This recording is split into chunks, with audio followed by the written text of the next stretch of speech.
And we are live. Assalamu alaikum, everyone. Yvonne here from My Halal Kitchen. Good evening. This is the first time we are doing an interview at night, and that's because we have a very special guest coming to us from Malaysia. Welcome, Mamadou Ndiaye of Wasabi. How are you? I'm very fine. Assalamu alaikum warahmatullah. It's a pleasure to be here. Finally, we made it. We had a lot of back and forth on the scheduling because you are in Kuala Lumpur, right? Absolutely. Malaysia, and I'm in California, so that was a huge time difference and coordination. Like it's always fascinating to connect with people around the world, but the time zones are they're not going Not away. So easy, not easy. But thank we you. made it. Thank you. I appreciate your patience. And how did we connect? Was it at a business conference a few months back? Yes, yes. It was a business conference organized Online. by Halal Trip, Crescent Rating about travel. Person rating. Yes, yes. The Yeah, and you were speaker travel. in the same in the Yes. same conference. And you reached out to me about your platform called Wasabi. Absolutely. And I was really intrigued by it because it's definitely something we need. It is sort of the LinkedIn for the Muslim community, the halal industry community, I should say. And you are going to talk to us today about how you created that with your co-founders.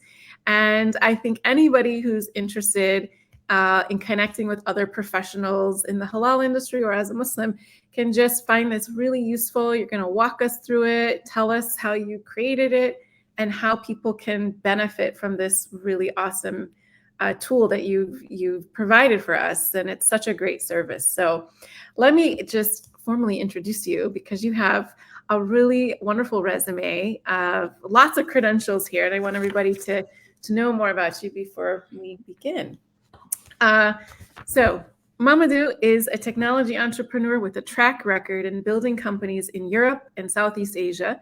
His relentless drive for sustainable entrepreneurship, combined with a passion for technology and product innovation, constitutes a balanced formula he applies in building businesses. Mamadou also co-founded Appsia in Malaysia through business matching and networking platforms powered by artificial intelligence. Appsia enhances human interactions and meetings for business events and communities. He co-founded also Wasabi, which is what we're here to talk about today. That's the halal economy professional community platform with a mission to bring economic opportunity to each member working or interested in the halal economy. Mamadou is a mentor for startups and entrepreneurs through organizations such as Malaysia Global Innovation and Creativity Center. He is the co-founder of La French Tech Malaysia. Mamadou holds a Master of Science from Senegal. Did I say that right? Perfect. Graduate School of Electrical Engineering in Normandy, France. Wow, impressive! Mashallah, mashallah. You Alhamdulillah. are quintessential entrepreneur from engineering to entrepreneurship.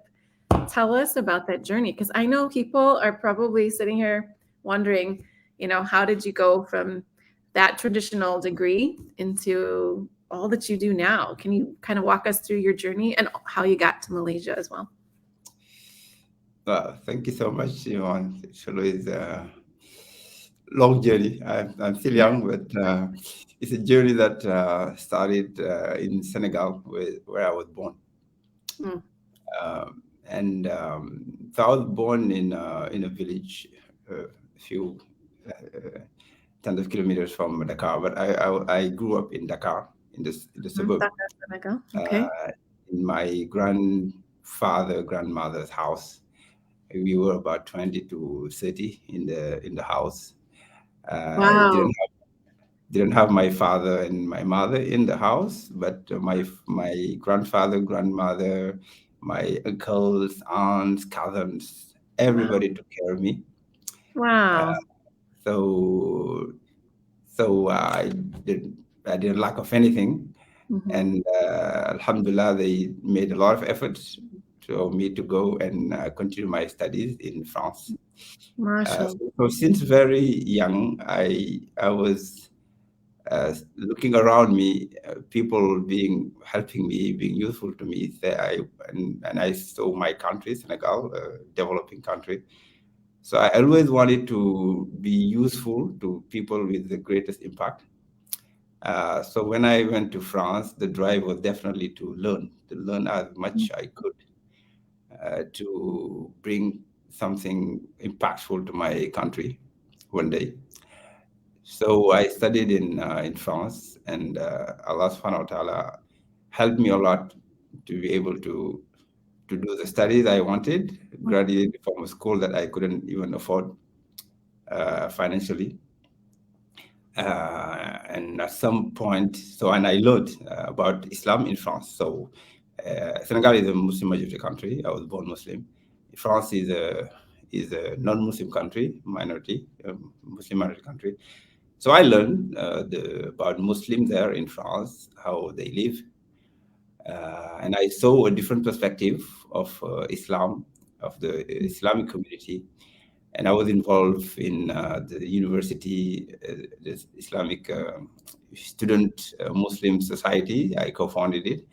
And after the university also, in the neighborhood, I was involved in the activities of Muslim in the mosque, and to help our kids learn Arabic, Islamic culture, and so on. So at some point, I wanted to go somewhere very far from my roots, from my African and French roots. Very different culture, radically different from what I know so far. All this to really increase my learning in a very impactful way. So I decided to go to China. So I started learning Chinese. I learned Chinese for 1 year. Wow. And after looking for an internship at that time, I could not find it on time. And I heard of Malaysia, which was my second choice to explore Asia. So when I knew that China would not happen, so I just applied to an internship at that time at the University Science Malaysia in Penang. So 4 days later, I was told to come. So I took my stuff and I went to. Was this when you graduated from your electrical engineering program? Exactly. That was my last internship for my electrical engineering. It was in 2010. So then I came to Malaysia. So I just heard of Malaysia. I heard of Mahathir. I heard of Muslim country, developing country. I heard of the diversity of Malaysia. So I say, oh, that would be a great learning place. And did you know anybody there, or you just went by yourself? No. At the time, no. I didn't know anybody. I just I had a friend from my school who graduated 1 year before me. He was at the time in Singapore. But yeah, he went to Singapore. I just discovered he went to Singapore. I heard of Malaysia way before that. So then I took my stuff. I came to Penang for my internship. And I had the chance to discover Malaysia. Every weekend, I used to go and travel, see very, very beautiful places in Malaysia, enjoy the food, and observe the country. So I loved it. I say, well, this would be a really great place for me to have some experience, to raise my kids, and for us to learn new cultures. So I didn't want to stay right away. I wanted to go back to France first, work a bit, and then find a company that would send me here.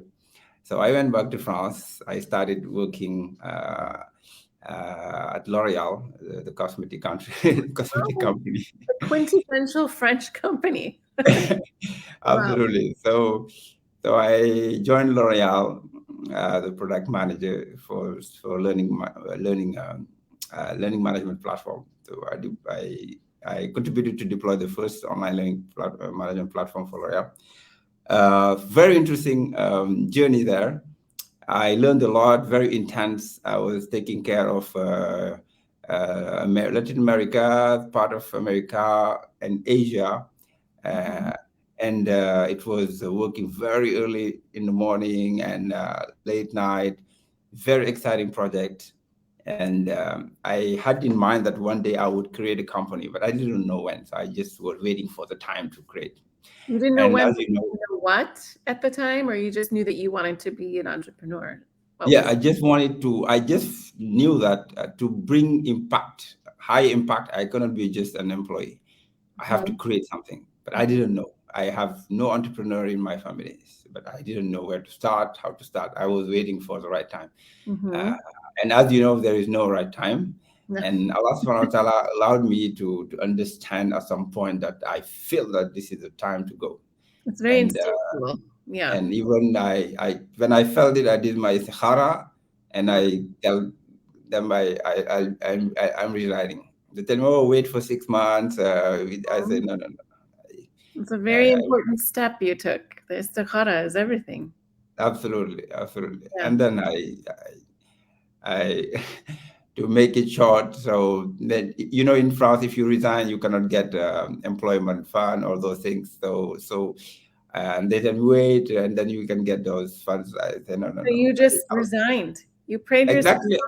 istikhara. So That- what did you have a feeling like this is just the right thing after you prayed your istikhara, or how did that? I mean, before even istikhara, I felt it. I mean, these are things you have, it's deep in you.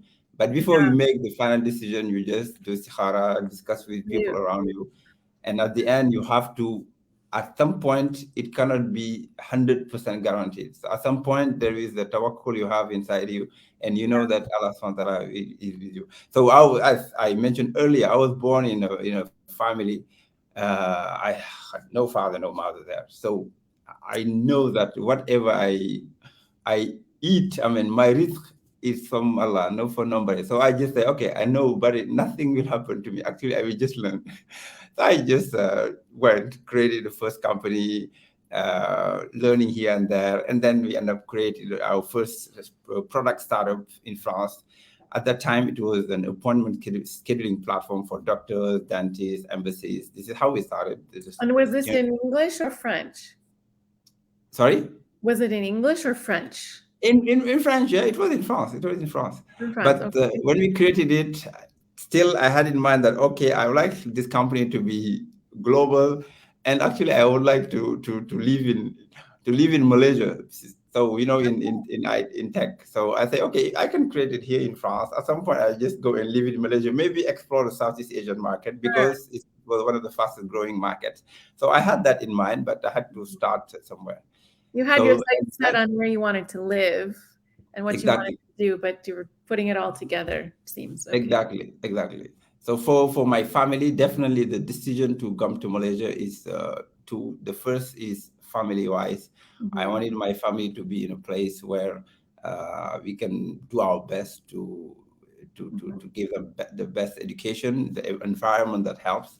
And second, Malaysia is in Southeast Asia, the fastest growing economies in the world. So these two combined, I definitely Muslim environment. These two combined, so say, okay, this is a good place to live and to work. So you took a sort of a rational, logical approach, looking at the economics of it, but you also followed your heart about where you wanted your family to be. Definitely, it was very simple, really. It's very balanced, but it's very. Well, I know the first time we spoke, you could hear chickens in the back of your, and I just thought that was amazing because it looked very modern and beautiful, but I could hear the chickens, and I thought I would love something like that. Because we really love it here. So to be in a kind of we call it here kampung. Kampung is village in Malay. So so that we can live with the nature. So and kids can enjoy. Yeah, that's what it looked like. So you were looking at that right environment for your family, and all roads pointed to Malaysia. So absolutely. So then when did you go to Malaysia? When your first company was still in the works, or did you sell it, or what's the timeline there? So when we decided to come to Malaysia, so Malaysia was just to create a subsidiary company to continue the product we had in France. Then we come up with that product, but we had to tweak it. We had to rebuild it because it's a new market. It's not the people in France don't book appointment the same way Malaysian book appointment. one of the learnings. Actually, they don't book appointments. That was before COVID. Now they go, they walk in. What's the So they difference? just. I'm curious to know what's the difference. The different, I mean, in France, maybe in Europe, when you want to go to see the doctor, you can schedule online to meet the appointment before you go, maybe a few weeks before. In Malaysia, until now, you just go there and then you wait. So it's walk-in. So that's fundamental. I mean, but we say, okay, maybe that don't work for general practitioner, but it can work for specialists. It can work for maybe for some city halls, can work for some embassies. So yeah, we managed to reduce the targets and the focus. So one of the biggest mistakes I've made in my first startup was I was too large. Addressing doctors, dentists, hairstylists, everything. You know, it's booking appointments. In terms of learnings, keep focused. Absolutely. Yeah, that's a really good point, because sometimes we can be so ambitious that we do too much instead of really honing in on a specific audience or area to target and help. Yeah. Absolutely. 100%. 100%. Good point. So the learning.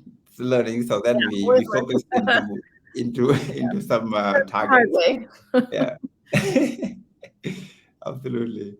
So then you come to Malaysia, and what happens next? You start meeting people that help you with your next project? Yeah. And we're going to talk about. That was a very important point. And it followed me along the way from France, allowed me to meet with great people. Really, I met just taking me from just hitchhiking. And then we built some really great things. So meeting people absolutely played a role until now. And some Allah just bring them to you meet them and you build really great things. So yeah, definitely I came to Malaysia, and I'm very, very interested in the Islamic affair in the Muslim community. So it started long ago. There is a book called From Good to Great. So he talks about the hedgehog concept. Hedgehog is the hedgehog can do only one thing and is great at it. And the fox can do a lot of things, but cannot manage. So, and the hedgehog, whenever something happens, just do like this. Yeah. Then the fox is so smart, doing a lot of things. So, and in the explanation is something that you're really passionate about. This along the years, I've learned that this is something that really is inside me. Yeah. It's not Muslim affair, Islamic affair, and being useful to the people around me is something that's inside me from very, very young, from the house I mentioned earlier. So when I came to Malaysia, I was interested into meeting with Muslim brothers and sisters to understand and to see how I can be useful. On top of our business, not addressing Muslims. At the beginning, it was for doctors, dentists, hairstylists. There was nothing about Islamic economy. But definitely, you were gaining valuable experience in business and entrepreneur and creating something, starting something. So it sounds like you knew that's what you needed to get to the next thing. You were building something. It was something I didn't know. Frankly, I didn't know, but it's something I wanted inside me, that to bring impact to the Islamic economy. But at that time, bringing impact for me definitely is just to learn entrepreneurship, to learn to build a sustainable business with Islamic value.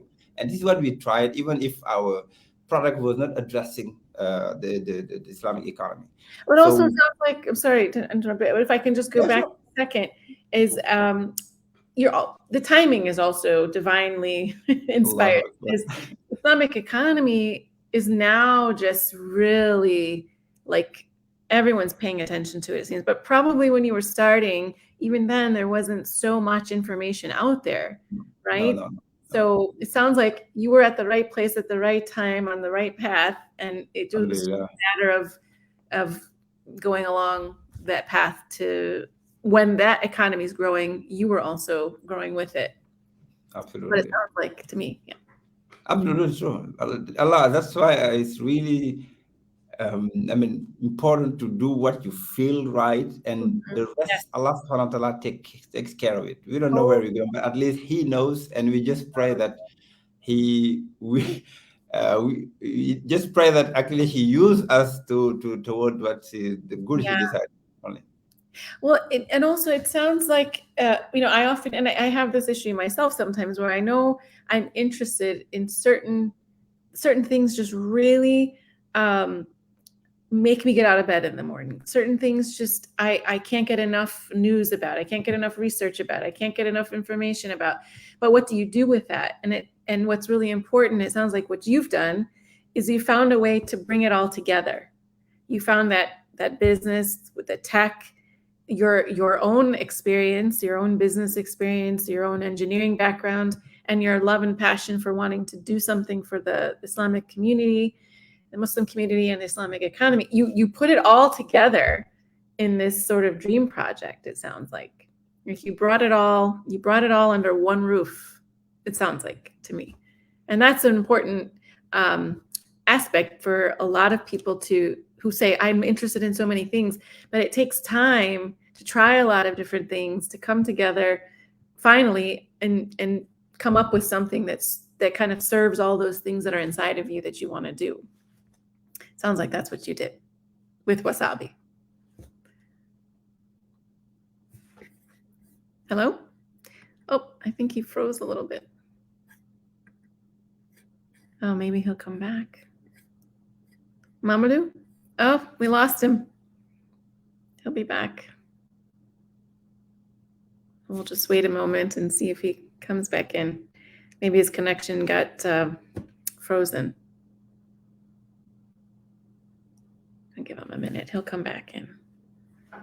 If anybody has questions, you can leave them in the comments and we can address those. We're going to get into the actual website, Wasabi, in just a moment. And we'll show some examples of how it's used and how people can use it and benefit from it if anybody's in the halal industry. There he is. We lost you for a second. Yeah. I was just talking and going on and on. Yeah, me too.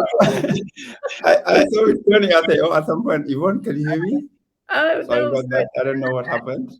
all I said was that it sounds like all these multi-passionate things that we have. Sometimes it takes time for them all to come under one roof, and it sounds like you brought all of your experiences and all your passions together in this project, Wasabi, that we're going to talk about today. Still learning, but alhamdulillah, I've made things greatly that I met with the right people and being in the right place to be able to take part of this journey. Well, the right people are key. I think we need those in our lives, and that's another process too of going through figuring out who's right and who's wrong and our work and our lives and all of that. And so now we've gotten to the bottom of sort of your why, and I think that's where it all starts. Your why was that you wanted to provide impact for the Muslim world, the Muslim community, and utilizing this Islamic economy, which we know now, the data shows that this is an economy full of potential. Most of us already thought that. Those of us in it, we saw the projections, we saw the potential, but now the whole world is looking at this. And so your why was to provide that impact. And so you created with your co-founders the website Wasabi. And I'm going to put a link here so everybody can take a look right now. So tell us a couple of things. How did you meet your co-founders? Who are they? And then how did you guys determine that this was the project that you want to do? How did you come up with this idea for Wasabi? Very, very interesting question. Actually, it's the journey. So every idea actually is just an idea, but an idea is something that lives and makes sense. And as you share it, as you live it, it gets better. So we just didn't come up with okay, let's build a professional community for the halal economy. So all continues from France to Senegal to Malaysia, meeting with people. So I just share quickly how we pivoted from the product, the appointment scheduling platform for the doctor, dentist, hairstylist, into business matching for trade shows and conferences.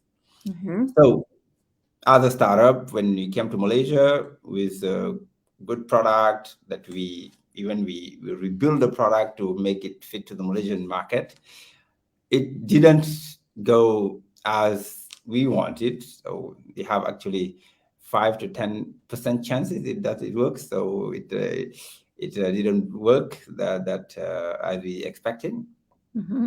But that's the life of a startup. The job is just to keep pivoting, never give up. Never give up. Definitely. And I continue meeting with people. Really, I love meeting with people. I do too. So you're gonna. Yeah, really meeting with people. And one day, if supply can be longer, but it's really important. This is how these things come. It's not just we want to do business for the halal economy, clearly. It's just Allah subhanahu wa ta'ala made things easy as we go and as we have interest in things. Yes, very good point. Yeah. I don't know the future. Halal economy is huge. I mean, there are a lot of huge economies. I don't know what I'll be doing that. And really, the point is not to take any billion. It's just to make sure what we do is useful to us first, to be first as a human being, to be a better person. Because working with my co-founders, my team, with partners, it's my expression as a human being to really elevate my behavior. That's what matters. Because when I meet Allah subhanahu wa ta'ala, He will not ask me how much billion you've made. I love that. I love that. Elevate your behavior, right? It's ihsan, ihsan, like doing your best. Allah gave us talents. He gave us opportunities, environments with which we can become our best. And how do we face Allah not having been our best that we could have done? Absolutely. Thank you for saying that. That's so true. 100%. So the journey continues, and so at some point, our first startup, the appointment scheduling platform, didn't work well in Malaysia, so it was downtime for our startup. So I continued to find ways where to pivot and so on. So meeting with people, and one day I say one night at 10 p.m. a friend called me to attend to his administrative wedding. It was just something administrative quick to do. So it was at 10 p.m. The following day, I had a meeting at 9. He asked me to come. So I said, oh, I had a meeting, but I said, oh, if he called me, okay, he texted me. I said, if he texts me this time, he might really might need. So I said, okay. I managed to push my appointment for work, and then I attended. It was a quick one. And the following week or the same week, he invited us to a dinner with the other four men. And we came, it was at night here. And one of them came with his wife. Okay, so he said, oh, where are your wives? Oh, I thought we would come with our wives. Actually, he came. He didn't know that it was only for the four men who were there. Oh, they brought them. Okay. So, and then I met with the wife. We discussed, and I told what I was doing. She told me, "Oh yeah, this is interesting. I'll be joining a company. I'm joining a company that will be organizing the world largest halal exhibition. So maybe the buyers can use your platform to book meeting with the sellers." To connect. She was trying to I never knew that our platform can be useful for exhibitions. It was only for doctors and hairstylists. It was a new perspective for you. Yeah. And then okay, let's meet up. And then we meet at the following Mihas. He was not working at Mihas at that time. So same. Mihas is like a Malaysian halal Absolutely, true. Mihas is the Malaysia International Halal Showcase, the the world's largest halal exhibition. Yeah. and huge one. So then we met and we discussed more about what I do. He told me, okay, I'll be joining the company that will be managing this trade show next year. So let's keep in touch and see. And then I forgot, she forgot, and things go. And subhanallah, I went to Paris. At some point, I went back to France. And in one day, I was checking one of the social networks, and then I see her husband shared that they were in Paris. These two are Malaysians. So I saw they're in France, in Paris. I was in Paris. I said, "You subhanallah, a friend, they are here. I didn't know they were coming to Paris." So I just sent a message saying, "I'm here. Okay, let's meet." I said, "Okay, let's meet." So we meet at 10 p.m. the night. We had a coffee, we chat. And she told me, "Oh, Mamadou, oh yeah. Now I joined that company. When I come back to Malaysia, introduce me with your team so that we can meet to see what we can do." I said, "Yeah, true." And then she went back to France, to Malaysia. Our team was very small at that time, so I didn't introduce. So when I came back here one day at it was 11 p.m. She wrote to me in the social platform. Tell me, Mamadou, I'm here in Singapore. I'm attending this trade show. Here is the login and password of this platform. We want you to do this for us. I didn't know what was business matching platform or something. I checked and I saw that, I thought, of course, definitely what you already have is even more powerful than this. Yeah, we can do it. I said, okay, let's meet with my CEO. And I went there, we met with her CEO, with my co-founder, one of my co-founders, and we presented. And alhamdulillah, what we had, our solution was way more powerful than what they were looking for. But we just didn't know that there was a need in that small niche market. SubhanAllah, what they were wanted was, you can say maybe it's maybe 10 or 20 times less complex than what we used to build, and we could not even sell it as a product. So it's very important. It's not about how big is your product or how comprehensive is your product. It's the need, if there is a pain there that you need. Well, you're in a niche area with a lot of demand. So the halal is huge, but it's so niche. For people outside of halal who don't really understand it, they may not know this, but once you're in it, it's an entire universe of so much stuff going on. So you were focused, and so you could go focused and deep in that sense. Exactly. This is what happened. So when we met, they show our platform. They say, "Oh yeah, this is great." Actually, we had almost everything that they were looking for. Even we haven't even worked together. So we signed a 4-year contract. Wow. We connected very well to support the show. You know, trade show, you cannot. It takes time to understand the audience, the behavior, and so on. So they're very, very smart. So we say, okay, let's partner together, and we work together to build something huge for the halal economy. So this is how we build our business matching platform. So today, alhamdulillah, we are the leader with Allah's grace in business matching for halal trade shows around the world. And it started from Malaysia, from Mihas. So let's see if we can take people to your site. Let me see if I'll share my screen. I want to show people what I don't share the screen. Let me see if I can do that. And then I'll tell you how we come from the business matching to this professional community, because that was the next steps, how this Wasabi came. Okay, let's see. There we go. I can share that. Okay. Are you still with me? Yes. Yeah. Okay. So let me see if I can. Oops, I just removed it. Edit. Okay. So this is sort of, I don't know if I can move the page. Whoops. Sorry about that. This is sort of the interface of Wasabi. This is, It looks similar to what you would see on Facebook or LinkedIn in terms of posting your status updates, Yeah. who are the members. It has a similar interface, right? Yeah.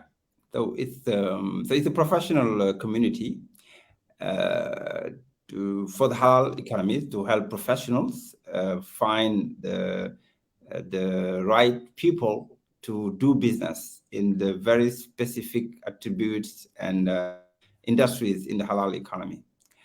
So in this platform, so we have different type of people who would be interested to join Wasabih. The first one is event organizers around the world looking for a way to increase their ROI. So Yeah. that's why you have events here. If you click on event list. Oh, there we go. Okay. Can Yeah, you see yeah, me? can. You can see what I'm doing here? Okay.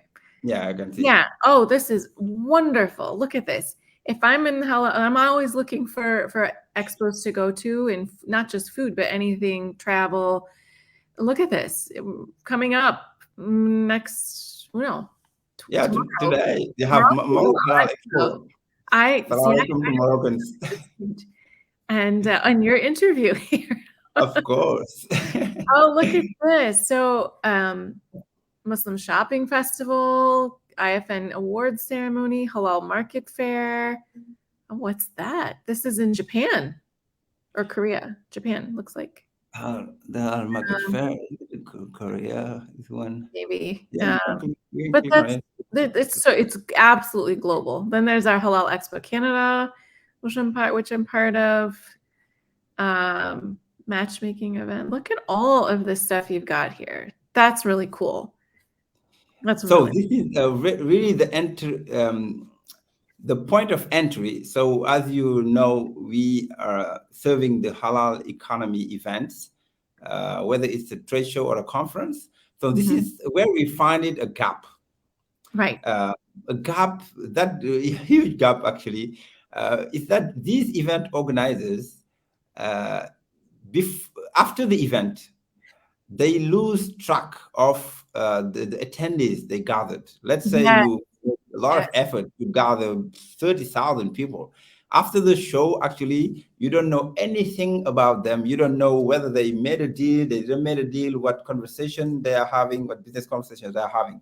So, and the next show, these event organizers, they struggle to bring back again these people. So how do they do right now?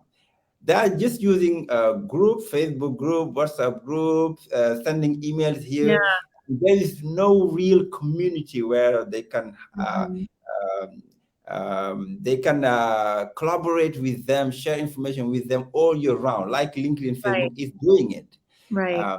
So, and then with some of them, they ask us to build a mobile app for them to keep their community. But at the end, it's not in their value chain. They don't go the step forward to build it. So learning that this event can be successful only if people start having the discussions before the event, so that, let's say you and me, we have been meeting online. We are even collaborating. So at some point, I say it really would be great to meet Yvonne in person. It would be even a great pleasure on top of the business. So I know that, okay, Yvonne, we met through this platform, we discussed, we start our business conversation. At some point, we have to sign something. Or we can say, okay, I'll be going to this Halal Expo in Indonesia. I'll be there. It will be a pleasure to go and meet in person. And when we meet, it's not about just exchanging name cards. It's about really true deals. So this is really helping these event organizers to make this event more useful. Well, that's how I think that's how I got to know other people with the Crescent rating. That was the Halal travel industry. And then now we have Halal Expo Canada that I'm part of, and I see a lot of people from that expo here. So it's so great because you're right. We kind of, you meet so many people in person when we were doing that, and you kind of you lose track, you forget, but it's really important because the network is everything, and we're all so intertwined in this halal industry that we need to stay connected and not just support each other, but also to grow. Grow. That's we want to thrive, right? Absolutely. Absolutely. And that keeps it sort of under this roof of the Islamic economy, I think.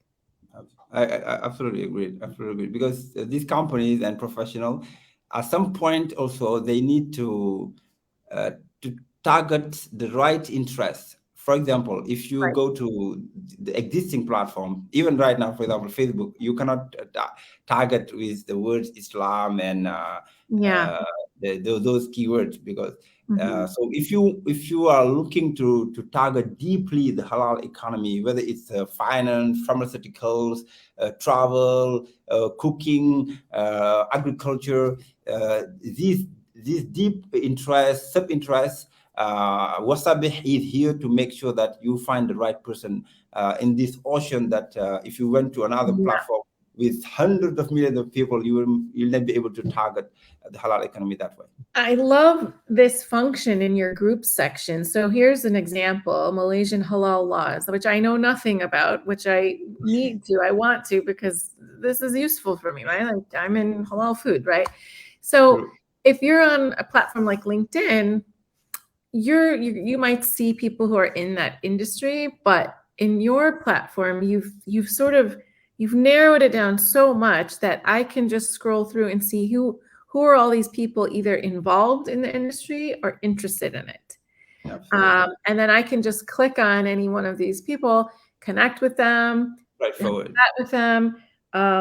Or if I'm, for example, when I go traveling somewhere, I usually set up meetings ahead of time.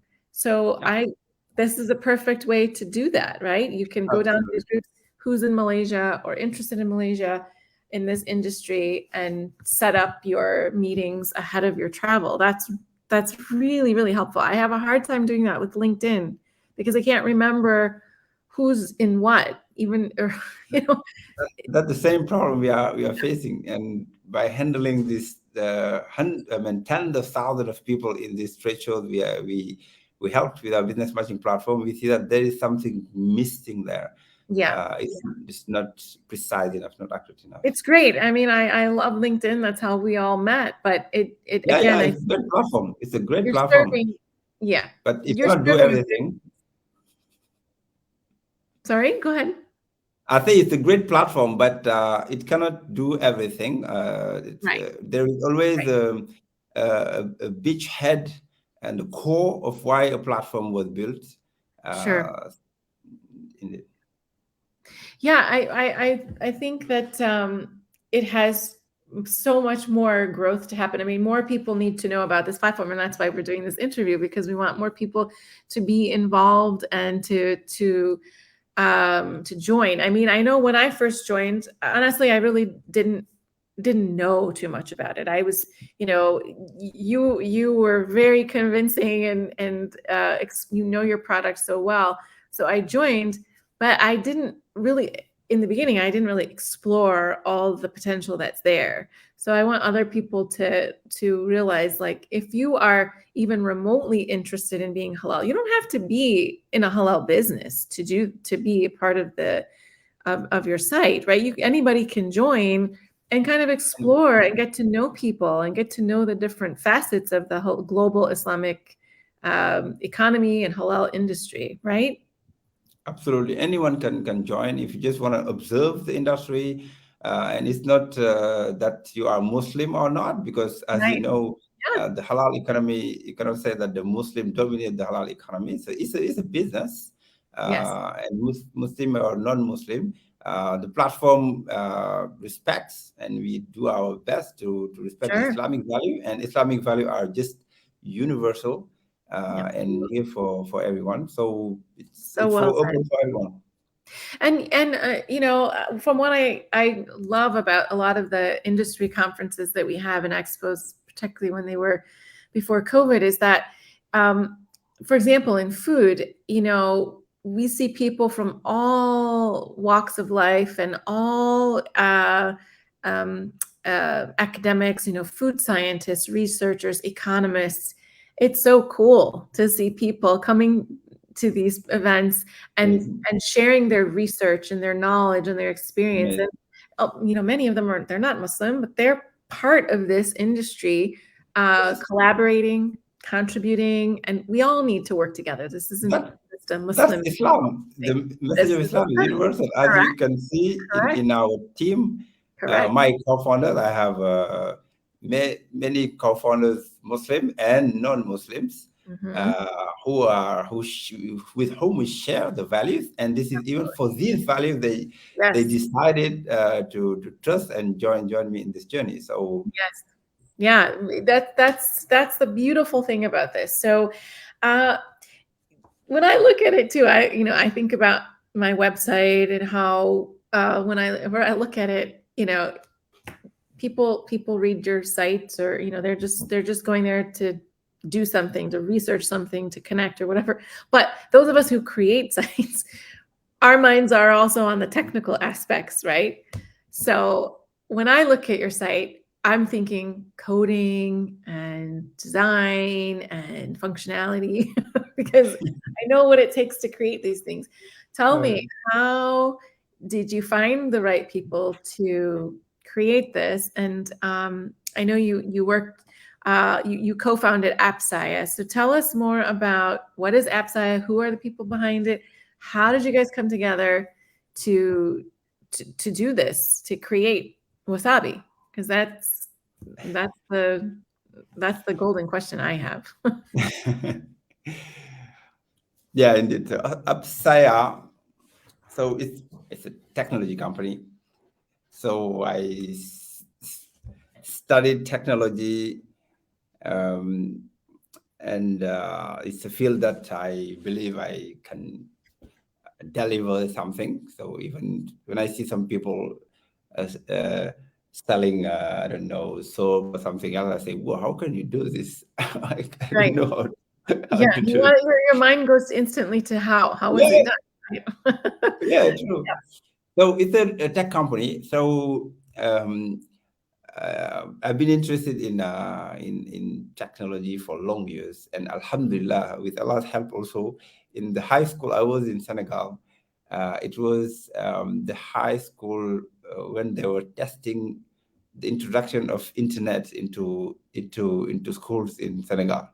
So it was my high school. So I discovered that time internet, and then I had a lot of interest about internet and technologies, and then I followed the path. At some point, I wanted to go to software engineering, software development only, and then with the connection discussion, people here and there, I was told that electrical engineering is better because you have a wider understanding. Because if you do just software, you can know software, but you don't know actually the devices, the components, the electronics behind the telecommunications, transportation of the information, and the decoding of all these things. So tech stuff. So then I say, okay, electrical engineering is, because I learned about current, high current, low, motors, building motors, components, building the car, designing it, and digital electronics, and then you go up into building the network, transportation, and then you go up into coming until your screen, the web page you are seeing. So there are 7 layers in app creation. Yeah. So then, it's the base is definitely technology. So then I met with one of my co-founders in France at the time in L'Oreal. They worked with you at L'Oreal? Yeah. I met in L'Oreal, who were more tech than me. And then we say, okay, let's build it, let's do it. And then along the years, we we shared our journeys, and some people were interested to join. Until now, we are recruiting. We just had our new CTO joining us. I met him here in Malaysia. He's 20 years experience. It's way more tech than me. And alhamdulillah, interested by first personal. I mean, we know personally well. We share common values. At some point, say, I'm interested to join the entrepreneurship journey and bring his talents. So Appsia before Wasabih, so it was Appsia business matching platform. So an appointment scheduling for service-based businesses, doctors, dentists, hairstylists, and so on. So the core is appointment scheduling, booking appointment. This is the core of it. And if the revenue we are making right now, if any of these trade shows come to us, they might need some virtual platform registration for their event. But if they talk to us, it's about having that engine that allows to automate bookings. So this is where we are really strong. And so that's the business model. That is currently our revenue is from the business matching platform we sell to event organizers and organizations. So the platform is free to users, where you're basically, your sponsors are basically the event organizers, basically. Yeah, definitely, because we provide to them the business matching. We provide to them also, we generate leads for them. For example, this event listing you are seeing, some exhibitors who say, oh, I would like to exhibit in Albania. They found it there. Okay, we have partnership with these event organizers. So we signed with Canada, with London, with Saudi Arabia. So we have partnership with them because we provide to them the business matching platform. We provide to them registration platform, virtual event platform. We also provide to them some marketing tools for them to attract. Yeah, definitely. So we provide to them a whole technology solution to make their event great. Cool. Then we have this partnership so that even if we bring an exhibitor to buy a booth, we can have a commission out of it. So our job is really to help this event in the halal economy succeed. So this is the core of our business. So from here, as you know, events are just highlight of a community. So from here, absolutely. From here, we build the community. So when we build the community, at that time, as you know, while we bring value to the community, at some point, people might want to have access to some premium features. So we can provide some membership. And another revenue model for us that we're trying to explore is advertising. If you want to advertise in a powerful way in the halal economy, so far we haven't found any platform that can be that targeted, because before maybe it was a small economy, not structured enough. Until now, the halal economy is not that structured. So we are working hard really to structure it. To make under one roof, kind of. Exactly. So while we structure it, we'll be learning how to organize it. It's so needed, because like I said, when it comes to the events, I always find out about events about a week before they're going. Yes. And I'm in the industry, and I'm thinking, okay, I could have signed for me. I mean, there's some really cool conferences and events. I'm talking pre-COVID, but I would say, oh, this is happening in London. This is happening in Pakistan or Istanbul. Like, how do I not know about this? You are so right, Ivan. You are so right. Same for me. I work in the event industry. We provide platform, but sometimes I just discover events. Because they're so busy creating the events. I think the last thing that they do, we have to send out an email, to people, we need attendees. And it's like, so you're serving that need that they have to take a lot of work off their hands. Absolutely. You are so right. What you just said, they are so busy organizing their event. And actually what happened is that they are only in touch with the community they already have. They gathered last year. Exactly. And not new people, which Not are new people. growing community, a growing economy. Like every year, I'm seeing more and more people Wow. interested in Islamic finance, and the food aspects are crazy, like busy. So you're right. You're right. It's not like maybe how it was 20 years when I was involved 20 years ago, or well, not as maybe like 15. It was the same people all the time for like 5, 6, 7 years, and then all of a sudden, boom, it's just blowing up and growing. So you're right. You're right. Things are changing, and Well, they're marketing changing is very the fast. first thing people do. They think because they just don't have time. No. They don't have time, and we have to help them. It's a lot of Yeah, information, a lot of information. it And is. when we did, for example, MIHAS, we had two levels of in the structure for the services and sub-services.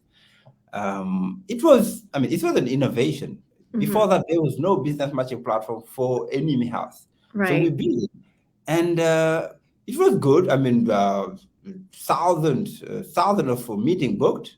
From year to year, we went to 70% growth.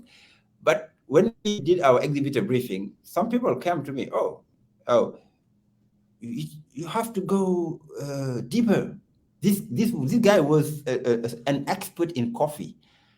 Coffee, if you say coffee, for him, it's just like saying people.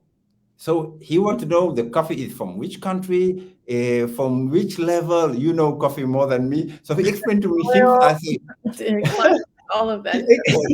he explained to me things that I never thought about. He's an expert in that. Exactly. So we have to help people going into these events in the halal economy, whether if you say Islamic finance, it is so large, investment, crowdfunding, all these things. So we have to help them with a platform where when they come, I'm interested in this specific area in the Islamic economy. I can find the event, I can find the people, I can find the partners and quickly do business. And this is how business is about. Definitely purpose, but speed is absolutely important. Well, and you did this at the right time, I think, because with COVID, we couldn't be in person. And I know those of us in the halal community, the industry, we love our conferences. We love to get together. Absolutely. We love to have our meetings in very cool places around the world. People are always going global, and this is a very global industry, which is what I love so much about it. But again, how efficient are we in those things when we're in person? We're not very efficient. I can tell you from our learnings. Okay, 34%. This data is maybe 3 to 4 years before. 34% of people are satisfied from trade shows. Mm-hmm. If you talk about any product, the level of satisfaction, you say, my customers are happy. About 99%, 97% are happy, and this is 34%, very low. Why is that? Because they're not getting the ROI from it? It's all right. And because of the next figure, the next figure is that 88% of people going to this trade show, they go there to network. Mm-hmm. Yeah. So if I'm going there to network, people with people they know. I meet with 100 people, and maybe one is interesting. Right. Where's your ROI on that? Right. Yes. Next time I will tell you, before I travel from California to Kuala Lumpur, I would like to know who I'm meeting, organize my trip. And then now digital allows this. Yeah. Before the event, you could see who is coming. You could start the conversation. Yes. Prepare your meeting. When you meet, it's the really impactful meeting, not just hello, I'm Ivan. This is my name card, and then let's discuss. It's so overwhelming when you get into these trade shows. They're absolutely enormous, and I know like lots of them do better now with trying to set up meetings ahead of time. But I always think I go home with a suitcase full of brochures, product samples, and business cards, and I'm just like so overwhelmed when I come back. And there's people I want to follow up with, but then I'm spending time taking their business card and looking for them on LinkedIn and how can I connect? And it would just be easier to have them in a category on Wasabi, knowing that, okay, this person was in Islamic finance. Let me then I know later on when I'm looking at who I want to interview or products I want to try, that for me is organizing my content in a way that I can't do on other sites. So I think this is so incredibly useful for everybody who goes to these shows and just comes back with confusion and then they are expensive to go to these shows and travel and hotel and then the show itself, and so you get frustrated if you don't have the ROI. Yes, and then the level of satisfaction is low. So now we have tools to help on this to increase the level of satisfaction. So, what's your idea for the future of Wasabi? Like, what's your dream vision of it? Like your ideal, your utopia. What do you want it to look like for people?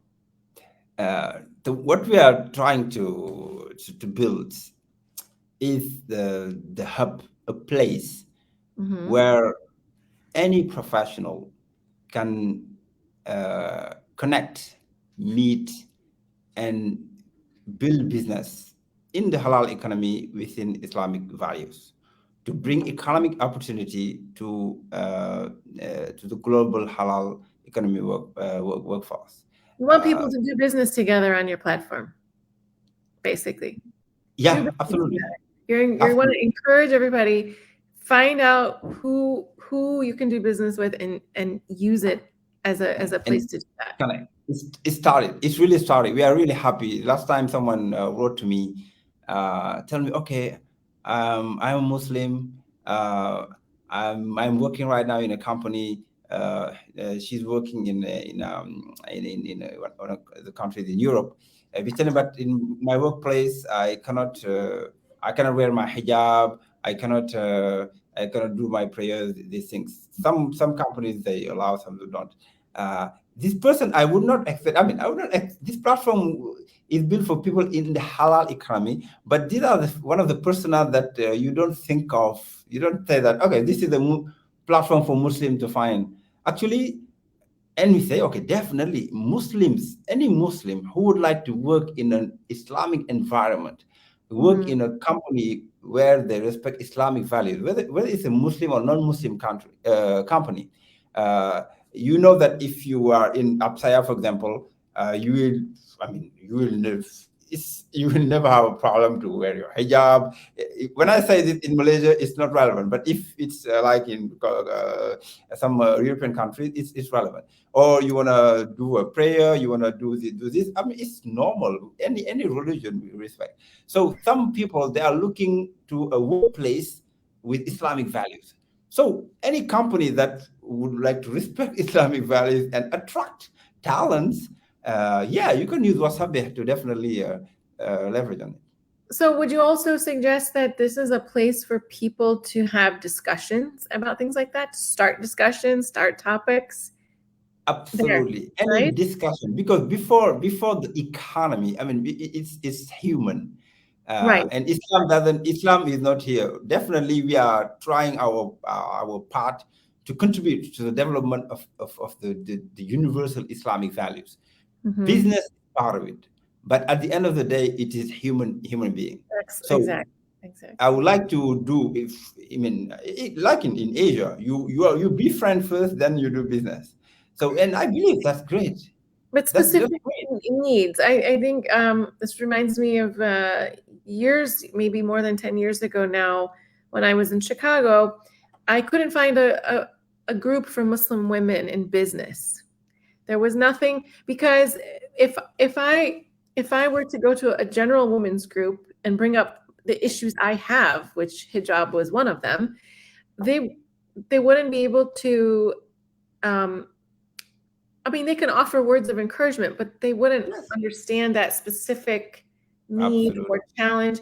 And so I started a mastermind for women in business, and we were like 5 or 6 and grew to like 9 or 10, and we were able to help each other on very specific issues that we could understand, related to all kinds of stuff, zakat in your business, or like those details that once you really start talking life, because the whole, Islam is a lifestyle, so Yeah. it affects all of our life. So when you have, family issues and cultural things and Eid and Ramadan, and like it's just a no-brainer for us. Like we just get in there, jump in, advise.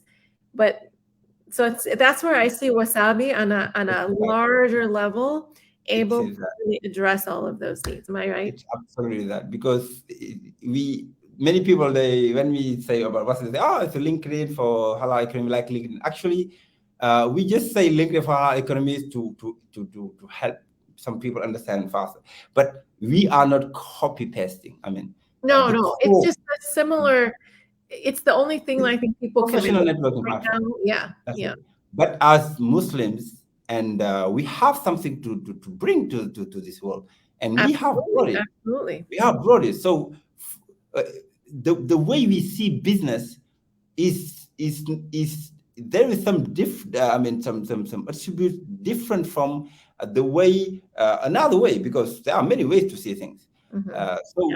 The values, the behavior, and helping each other as human being, for us, is higher than the business. And under this, great business and sustainable business can happen. So Wasabi is a place for this, to help each other, to advise each other in any manner that would help us develop ourselves. Because the best development, the best growth you can have is yourself. If you grow yourself well, then you can grow your business. Invest in yourself first, then you can give all of what you know to your community, right? I mean, we need to fill the tank first and then share it. I think also when I'm hearing you talk about this, I'm thinking that a lot of companies today really want to be more inclusive, and they're addressing diversity. So perhaps we can have like HR company people should be part of this Wasabi. They don't have to be Muslim or anything like that, but they have Muslim professionals working for them at their companies. And so this would be a platform for them to come and understand, or even companies who are doing niche marketing. They need to understand. I work with a lot of companies who, years ago when Ramadan wasn't really like so talked about in the food space, the general food space, many companies were trying to understand the language to speak to them. I think this is a great platform for anybody in marketing and HR to come and kind of see the world. It's like coming and seeing a world that we live in. This is who we are. This is our language. This is our, many people don't understand us. They don't understand. Many people. I think if they came in and kind of looked around and talked with people, they would find it very fascinating and eye-opening. It is useful to take back to their country. It is definitely, and they will learn that in Islam, some people, they say, oh, this is professional, we keep it professional. Professional, actually, there's something above professional, is good behavior, good character. If you have good character, you don't need to be told professional. Right. So in the way we see business, it's human first. It's helping each other to have good behavior. Yes. This long-term and sustainable business can happen. So this is the way that some Muslims think. So if you want to address these people, you want to have them in your company, you want to work with them, these things are very important to understand. It's not only professional. Professional, I am professional, and after business, I become non-professional. I mean, it's a way of life. It's the Islamic character, right? After our Rasulullah sallallahu alaihi wasallam, he had the best adab, he had the best manners, right? And it's a good reminder. I think that's another thing that I think I'm going to start some discussions on Wasabi because I like this topic. I love this topic because we can also do a lot better in our community about a lot of things. True. Yes. And Oh, a lot, a lot. yeah, this is a A good lot. safe space to do that. I think somebody in the comments mentioned it being a safe space. And that's a fantastic thing because I can't see putting this out there anywhere else on Facebook or LinkedIn. But here I No, can see, I saw this certain behavior happening at a certain conference. We need to fix these. And it kind of keeps it in our community because we need to solve those issues too. definitely. That's how what we're here for. Yeah. Community help each other to be better. So where would you do that? Wasabi. How did you Allah. get the name? I really want to know how you got the name. Wasabih. Yeah, Wasabi. wasabih. Is wasabi Wasabi. like a Japanese? That wasabi. So we had that in mind when we thought about the name. So we wanted to have, to put there a name with very, very powerful meanings. Yeah, so tell us what that means. Powerful meaning and very open. So wasabih come from the word in you can see in many in the Quran, wasabbih bihamdi rabbik hina taqum. So an exalt in the name of your Lord.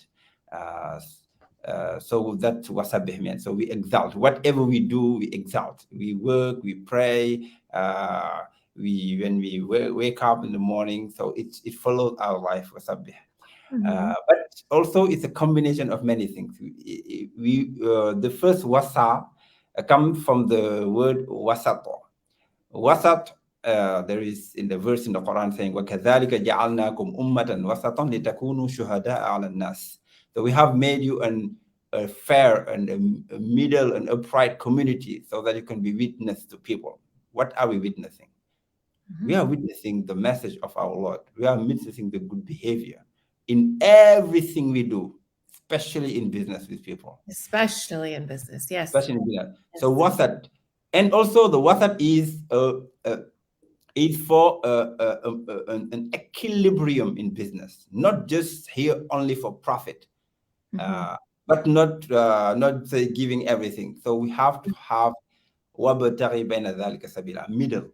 So there are rules of business that is sustainable, that is here for the society, help for society. So that was fair, ethical. Absolutely. And the Muslim, we are the community of the upright community, and the BIH is just business, Islam, halal, and we wanted it to, that why and we wanted that, to. You added that onto Wasa? Yeah, Wasa, and business, Islam, halal. Business, oh, cool. I didn't know that when we talked. I never asked you that before. and we wanted it to sound also.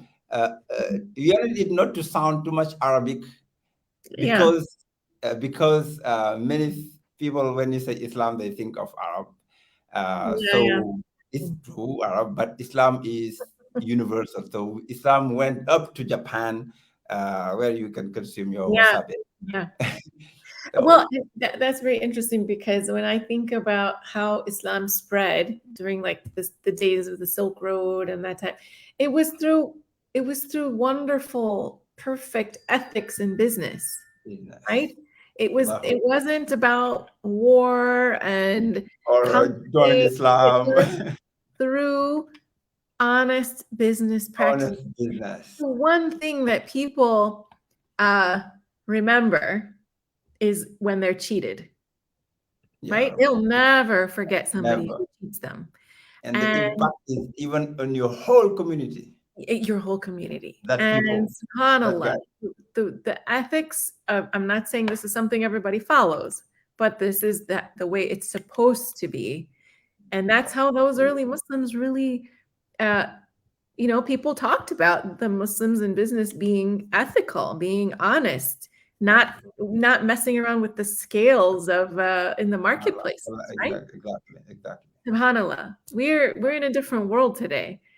So I really think this is a wonderful platform for us to connect, network, keep each other accountable in business, and help and support and educate, because maybe a lot of Muslims don't really even know some of the rules of business. Maybe we don't know. I can tell you. I contractors. can tell you. No, we don't know. We Right. Muslim, we More don't of know. that education, and this is a place we can do it, right? I find a lot of people like, get offended when you deal with contracts, and they say, well, that's a sunnah. It's a sunnah to do a contract with each other. That has no offense at all. It's not saying you don't trust. It's saying we are clear on how our business is going to operate together, and that's a respect to both you and to myself, right? It's to each other. It's following the sunnah. Come on, how following sunnah is a lack of trust? Yeah, because we don't know our sunnah, subhanAllah. Right. So I can envision this being a space where I know it's not a religious platform, but No, it's not. the Islam has everything in a package for us to follow, right? To it's not saying you blindly follow it, you think, but there's knowledge, there's information about this aspect of our lives and money. Yes, and absolutely. dealings with people. It's one of the things we are most accountable for is those pennies that we owe people in business, right? Absolutely. Not just what we're getting, but what we owe other people. Absolutely. So, Absolutely. So among you're right. It's not a religious platform, but religion has it definitely as a Muslim, and if you are a Christian or a Jew, the religion is on top of your business. right. So definitely, so Your we cannot values. call it a religious platform, but the religion has. I mean, the core is the religion, definitely. Right. Yeah. It's like if I'm Muslim, but I'm dealing with somebody who's not Muslim, that doesn't change my core value and how I ethically deal with them, right? I have my values, no matter what they do to cheat me or to what anybody does, Muslim or not. And My absolutely. values need to come from that place. That True. yeah. True. So that's very interesting. I'm very intrigued with all of the potential and the opportunities. I know this is how long have you has it been since you launched Wasabi? So we launched it mid last year Right. as what we call MVP, minimum viable product, to test, because it's a long journey. It's a long journey, and it's tackling one of the most complex industries, even if it's growing. So it meant for us in the product development journey to make sure we have the basics right. So we have a huge network. So I believe the network in the halal economy for working with all these places around the world, we know them, we have them. But we wanted to make sure that the products we build really fix a big pain for these early adopters. So after we launch it, we start discussing with stakeholders. We start discussing with influencers in the halal economy. I had a discussion with you and share with you what you're doing. You gave me your thoughts. I discussed with many leaders in the halal economy these last months to give us their insight. From the feedback we got is this is needed. And they say, if you manage to do it well, it's great. You say, okay, alhamdulillah. So now we have to do it well. So we went to the journey. We reinforced our team. We went into a product development journey to make sure we get the basics right. When you come to Wasabih, you know where you are here for. So now we are working on the next version of Wasabih. That will be definitely with. Maybe in Ramadan we'll be throwing something new. What do you mean by next version? Like a 2.0 or something? Or? Yeah, it's a 2.0. That will be mobile first. It will be mobile first. So it will be more. It will be help to engage more. If you have experience using Telegram, all those things, would really help. You will have that experience in the new platform, would be mobile version. So I have a suggestion, and I don't know if you have this already, but I would say when you go to conferences, maybe there's a way to sort of upload people's business cards or information like right on the spot. Then I don't have to come home with a suitcase of papers. full of something like where you can kind of upload their brochure with, like, you know how in your phone you have like the person's name and information, but then you can put notes. I would love to say like, okay, I met you. This is your name, your contact information, and then your brochure of your company. That way I don't have to carry a million pieces of paper, and I can actually go shopping when I'm in Istanbul and not have to deal with the weight of the luggage. Doing more important things. Absolutely. Great. Very good point. So we have this in our roadmap for the business matching platform, for the event base.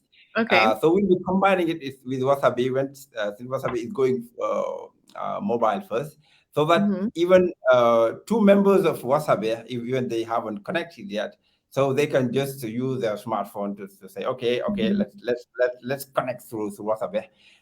So and then we share the name cards without taking me. I'm going to the event right now. I don't have a business card anymore. Because I just let's connect directly, because I just use it to take your phone number and your email. So right now people can download the app on their iPhone, and so right now people can download it in Google Play. So the iPhone app is coming soon. We are launching it. We just launched the Google the Android version, so you can download it right now on Google Play. And the iPhone will be coming through Ramadan, inshallah. So we'll be communicating about it. Let's see. I'm gonna actually go right here right now and go to my app store, and then just type on the Google Play. Are you using Android? No, iPhone.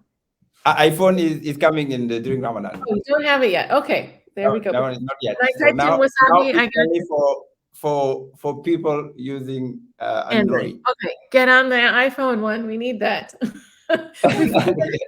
the next big conference. Oh, it's nice. Yeah, Mashallah. This is the Android version. Okay, we're waiting for the iPhone version. Yeah, definitely. We know. We are on it. That's one of the top priorities. You will make sure you tell all of us on LinkedIn, because that's where we still are. So we need to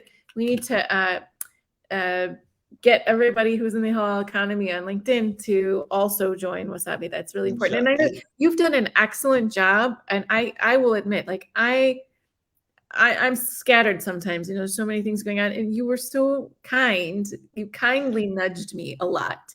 Sister, come on, get on. and I thought, he's right, I got to get on. But I love that I get messages to my email. Some people don't like all that email, but it was reminding me that I had a message waiting for me, somebody connecting with me. I mean, somebody, I think from your team messaged me. And I thought, well, that's really nice. I'm not bothered by that. I actually thought it was a good nudge and a good reminder to go over there and see what's happening. I mean, if you're in the halal industry, you want to be in the halal industry, I think this is the kind of thing you have to add to your repertoire of things to check in daily. Like you do Twitter, you Instagram, Facebook, LinkedIn, but you've got to add Wasabi to that, because absolutely. Wow, that's a nice message indeed. It's true. I can make a commercial for you. It's really I see. No, but I see the value. I see. We have to do something. Definitely, we have to keep the collaboration. Well, I've kept you for so long. I know you're a super busy guy, and I don't want to keep you much. I enjoyed the conversation, mashallah. Really great. Is there anything else you would like to add that I missed, or that you wanted to talk about? Because if not, I have an off technology question for you. I don't know, mashallah. Great conversation. I really thank you a lot. Jazakallah khairan for the great work you have been doing. And we really look forward to collaborating, definitely, in bringing the halal economy to a place where, inshallah, Allah subhanahu wa ta'ala can be merciful to us in the meeting. I fully support you and your work, and I think your story is so endearing. I can't get the images out of my head of, the ambition, that drive, the perseverance, and the gratitude that you have for the people who helped you, and you wanting to give back to them. I mean, never forgetting your roots is so important, and you're reminding us of that message that it takes a village to raise somebody who is going to contribute to the world. you know. Absolutely. And we have a responsibility. I always say, if you're in the seat of privilege, and I think any of us who are on technology as we are right now, we are privileged. And so we have an obligation to use that privilege in the best way possible. It's an obligation. Absolutely. So one last question for you. It's not related to technology, but we kind of talked about it before backstage. I got a message from someone a couple years back saying, "Sister, did you know that there's a dish in my country?" I think she was from Mali, but she said it was also a dish in Senegal that has my name, Mafé. The name of the dish was Mafé, and then it was made with peanut butter and meat and tomato sauce. And she showed me a picture, and it looked so good. And so when I mentioned it to you, you said, you just started laughing like this. Tell me, what am I missing here? And do I have to travel to West Africa so that I can have the dish of my family name? And how in the world did that? That's so awesome. I need to know the origins of all of this.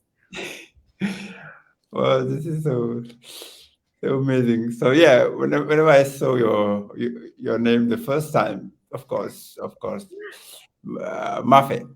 So in Senegal, Mali, in many Western African countries, so we have this dish. If you talk to a Senegalese or from Mali, say, okay, I want to eat some chebujen or some mafe. Chebujen is more Senegalese, but mafe is more white in the other countries.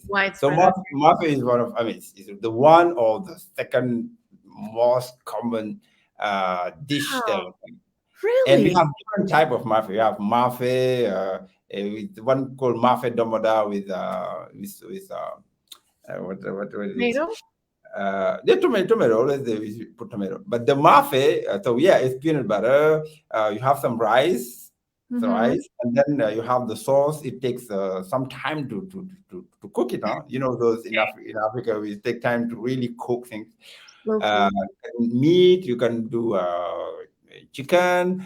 Some can make it a bit more sophisticated. I think it's the best dish or one of the best dishes that you can have. Do you know the origins of the dish, like why it has that name? Because I'm Sicilian. My last name is Italian. Maybe it's your grandfather who invented this mafia when they came to Africa. I don't know. I have to understand the roots of this, because it's like a big mystery. I mean, my family name comes from the middle of Italy, not even Sicily, but it's pretty far removed from West Africa. I have to figure this out. I think I have to take a trip. Maybe you discover something, huh? I have a new project to dig into the roots. You have to come to Africa, that's sure. You have to come to Senegal, and then you'll be exploring all the mafes around there. And then you can, with my halal kitchen, I think, even mafe, my halal kitchen, mafe. I see a show coming up. I see some kind of like travel experience, and definitely. I think you already have a high branding there when you come up. You want mafe? I think we can do this. I'll need your help, to get there. But you see, this is the first time I'm hearing from you. I'm hearing from you for the first time that there's more than one dish. I thought it was just one dish. Now you're saying it's a slew of dishes. There's another one called mafe. We call it mafe domoda. It's a mafe, but it's a different type. It's not with peanut butter. Interesting. Wow. Yeah. And that one is lighter. The mafe, the one is strong. You get the mafe one day. I mean, you don't eat the rest of the day. It's bizarre because I have to tell you, like, it's so funny that I'm in food, because even in central Italy, like in Verona, there's a famous restaurant with my family's last name. It's a famous restaurant and a famous building with the same mafe name. And I thought, if I wasn't destined to be in food, I don't know what, because between the Western African dishes and this, I don't know. It's a sign from Yeah, Well, it's a sign. No, I right mean, spot, girl. and there is no, when two people meet, there was something written. So Yeah, inshallah, exactly. I invite you No to come to coincidence. Senegal, Thank you. and then we'll be enjoying Mafe, and then you'll be adding your touch, and maybe we'll be changing the way we write it, and we take your last name. No, well, nothing will change, but we'll see what, maybe we can come up with some app for, Oh yeah, discovering the roots of food or something. We'll have to talk about that. that's interesting. There's some That's interesting. conversions here. That's interesting. Maybe have some section in where we really call about food. Oh, we're losing you a little bit. Oh, I guess we're losing you a little bit here. Oh no. Let's see. Can come back in. Maybe he's. Oh, and it's spelled. Thank you, Diane. Mafe is quite common with. So it's not spelled the same. See, I was told it was spelled the same. Love the creaminess of the sauces. Peanut butter. I really have to dig into this a little bit more. Well, we will wait for Mamadou to come in if he's able to come back for a moment. That was fun, getting to talk about a little bit of food here as well.